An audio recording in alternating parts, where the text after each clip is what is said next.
अस्सलाम वालेकुम। मैं doctor Mavi Sheikh homeopath clinic से आप सबको खुशामदीद। आज इस न्यू टॉपिक की इंफॉर्मेशन के साथ आए हैं। उस टॉपिक का नाम है एयर इच, यानी कि कान में दर्द हो जाना। अगर आपकी कान में दर्द हो जाता है तो होम्योपैथिक का क्या रोल प्ले है, वो इस वीडियो की इंफॉर्मेशन में हम जानेंगे।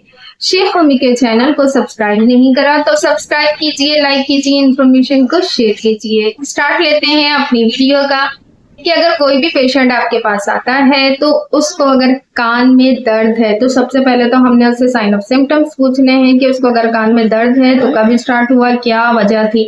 बहुत सारे लोग ऐसे होते हैं कि जिनको नस्लावी कैफियत होती है, इट मीन्स कैटरल कंडीशन होती है।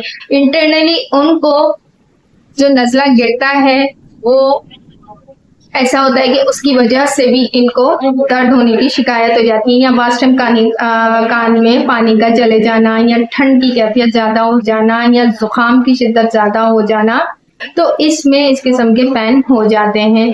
या बास टाइम ऐसा होता है कि हम बहुत ज्यादा ठंडी अशिया का इस्तेमाल करते हैं, गर्मी में से आते हैं, ठंडा पानी बहुत ज्यादा पी लेते हैं, तो कैटरेक्ट ज्यादा होने की वजह से भी ऐसी कैफियत होती है। या बास टाइम जर्म्स लगते हैं, या हम अक्सर औकात आपने देखा होगा कि कोई फॉरेन बॉडी अंदर के अंदर चली गई है, या कान में आपके कोई भी ऐसे छोटा सा जैसे जानवर चला गया है, किसी ने काट लिया है, कोई पिंपल हो गया है, कोई इन्फ्लेमेशन की कंडीशन हो गई है, कोई पस आने की कैफियत हो गई है, कोई चिपचिपा पानी आ रहा है, तो ये तमाम सब ऑल कंडीशंस हो सकती हैं पेशेंट को। बच्चा पेशेंट है, बड़ा है, या ओल्ड एज के लोग हैं। ये बहुत सारे लोगों का ऐसा होता है कि क्रॉनिक डिजीज होती है। अगर माइंड से रिलेटेड कोई भी इशू आ रहा है, किसी चीज की ज्यादती हो रही है, कोई तकलीफ हो रही है, तो वो कैफियत अलग है। बहुत सारी दफा आपने ऐसा सुना होगा कि ओल्ड एज के लोग हैं तो वो ऊंचा सुनना शुरू कर देते हैं।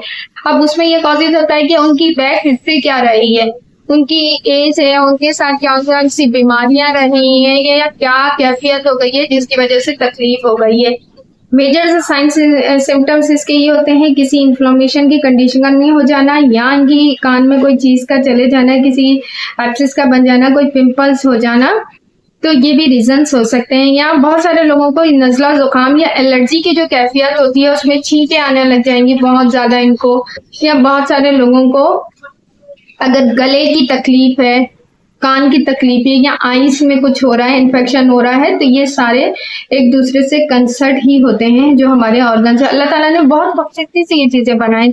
क्या किसी चीज का साइड इफेक्ट्स भी हो सकता है कि जिसकी वजह से ये हमारे साथ पैन होने की बहुत शिद्दत की शिकायत होती है। अक्सर अगर घरेलू खवातीन घरेलू टोटके भी करती रहती हैं, लेकिन अगर हम होम्योपैथी की नज़र से इसको देखते हैं तो होम्योपैथी के अंदर हम ये देखेंगे कि अगर येलो कलर की इन्फ्लेमेशन इसमें आ रही है, येलो कलर की पस निकल रही है, चिपचिपा पानी निकल रहा है, तो हम इसमें सिलेशिया का इस्तेमाल भी कर सकते हैं, पल्सल्टीला यूज कर सकते हैं, कैमोमेला यूज कर सकते हैं।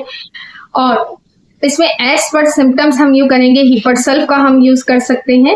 हम एज पर सिम्टम्स देंगे, मेडिसिन बेलाडोना का यूज कर सकते हैं कि हम देखेंगे पेशेंट की जैसे कैफियत जैसे कंडीशन होगी उसी के हिसाब से हम अपना मेडिसिन इसको रिकमेंड करेंगे कि हाई पोटेंसी में देंगे, लो पोटेंसी में देंगे। पेशेंट की कंडीशन एक्यूट है या क्रॉनिक है, तो डिपेंड ऑन द कंडीशन कि पेशेंट की क्या कैफियत है, उसी के हिसाब से हम अपनी होम्योपैथी की मेडिसिन इनको रिकमेंड करेंगे। इसी के साथ मैं इजाजत चाहूंगी। इंशाल्लाह next topic, next video, next information के साथ मुलाकात करेंगे। Doctor Mavi Sheikh homeopath clinic. अल्लाह हाफिज।